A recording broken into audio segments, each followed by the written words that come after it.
Si aujourd'hui vos applications préférées refusent de se connecter, si votre Snapchat, Ring, Alexa, PayPal ou votre Fortnite sont soudain hors ligne, ne cherchez pas plus loin car le problème ne vient pas de vous. Ce lundi 20 octobre 2025, une panne mondiale touche des dizaines de sites et d'applications à travers la planète. Des millions d'utilisateurs à travers le monde se sont retrouvés déconnectés. À l'origine de ce chaos, Amazon Web Services ou AWS. Dans cette vidéo, on ne va pas paniquer. On va comprendre ensemble ce qui s'est passé, pourquoi autant de sites sont touchés et ce que cela nous dit sur la structure réelle du web mondial.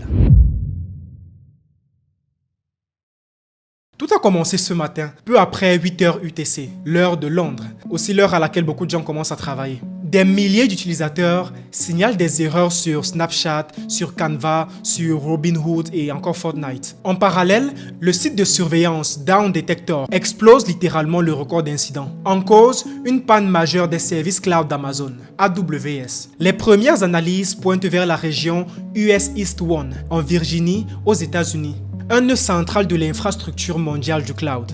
AWS héberge non seulement les serveurs de ses propres clients américains, mais aussi des relais, des API et des systèmes d'authentification utilisés par d'autres régions. Autrement dit, quand US East 1 tousse, la moitié d'Internet éternue. À l'heure où je parle, Amazon confirme qu'il s'agit d'un problème interne, pas d'une attaque. On a donc la confirmation que ce n'est pas une cyberattaque. Continuons. Des ingénieurs travaillent à la restauration progressive des services. Certaines plateformes recommencent même déjà à répondre, mais lentement. Eh bien, qui souffre vraiment de cette panne à l'heure où je vous parle? Parmi les applications concernées, on trouve Snapchat. Impossible de se connecter pour des millions d'utilisateurs. Et d'ailleurs, dans plein de commentaires sur TikTok, les gens ont peur de perdre leur flamme. C'est quoi ce truc? Franchement, je sais pas ce que c'est. Vous me le direz en commentaire.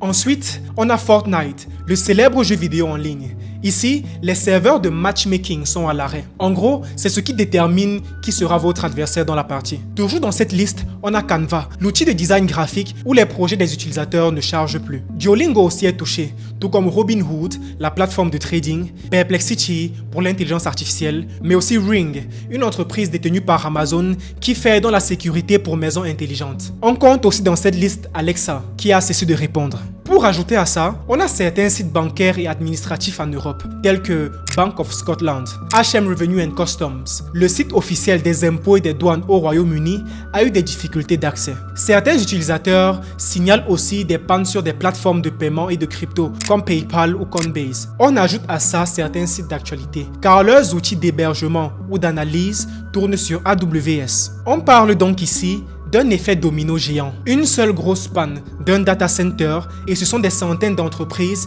qui voient leurs services s'arrêter sans rien pouvoir faire. Et ce n'est pas moi qui le dis, mais Nishant Thestri, le directeur de recherche au département d'informatique de l'université de Surrey, au Royaume-Uni. Voici ses mots. La principale raison de ce problème est que toutes ces grandes entreprises se sont appuyées sur un seul service. C'est un peu comme si une seule centrale électrique tombait et qu'un continent tout entier s'éteignait pendant quelques heures. Pour vous donner plus de contexte, Amazon Web Services, c'est la division cloud d'Amazon. Oui, le géant du e-commerce. Son métier n'est pas de vendre des produits, mais de louer l'infrastructure numérique, des serveurs, du stockage et de la puissance de calcul. Quand une entreprise veut lancer un site ou une application, elle n'achète plus des serveurs physiques. Elle loue ceux d'AWS qui s'occupent de tout. Sécurité, réseau, maintenance, sauvegarde et scalabilité. Et oui, parce qu'une fois que vous commencez à avoir des milliers d'utilisateurs, il faut pouvoir tenir la charge. En échange, Amazon facture à la minute. Résultat, en 15 ans, AWS est devenu le géant absolu du cloud mondial. Un acteur qui héberge près d'un tiers de toutes les données en ligne. Et ce n'est pas tout. Derrière AWS se trouvent des centaines de services internes, parmi lesquels EC2 pour les serveurs virtuels, S3 pour le stockage, RDS pour les bases de données, Route 53 pour la gestion des noms de domaine, par exemple Amazon.com, et des centaines d'autres briques interconnectées. Si l'une d'elles tombe, par exemple un système d'authentification partagé, alors c'est tout un écosystème de sites qui peut s'effondrer en chaîne. C'est le prix de la centralisation. Plus c'est pratique, plus c'est fragile. Que font les ingénieurs d'Amazon en ce moment exactement pour mitiger ce problème? Les équipes d'AWS ont d'abord isolé la région touchée pour éviter la propagation. Puis, elles redéploient les services un par un dans d'autres zones géographiques. Ce processus prend du temps car certaines dépendances sont imbriquées. Ce qu'on sait à l'heure actuelle, c'est que la panne touche surtout des services d'infrastructure critiques, pas des bases de données de clients ni les fichiers en eux-mêmes. Donc, aucune donnée ne semble perdue. Il s'agit d'une interruption de disponibilité, pas d'une fuite ou une corruption de données. En gros, il est inutile de redémarrer votre téléphone, inutile de désinstaller vos apps, inutile de réinitialiser vos mots de passe. Attendez simplement que les services soient rétablis. Dans la plupart des cas, tout reviendra automatiquement à la normale. Vous pouvez vérifier l'état en temps réel sur les pages officielles, sur la page de statut de Amazon.com ou sur Down Detector. D'ailleurs, voici ce qui se dit sur la page de statut d'Amazon AWS à l'instant où j'écris cette vidéo. Alors, on peut voir l'état de sévérité. Ici, c'est marqué dégradé. En gros, c'est pas bon signe. On peut aussi remarquer que 97 services sont affectés par ce problème. D'ailleurs, quand j'ai regardé il y a 1 heure de temps, c'était 76 services si je me souviens bien. Est-ce qu'on peut conclure par ça qu'avec le temps, de plus en plus de services sont impactés? En tout cas, on garde un œil dessus. Cette panne est un rappel brutal. Internet n'est pas une entité abstraite.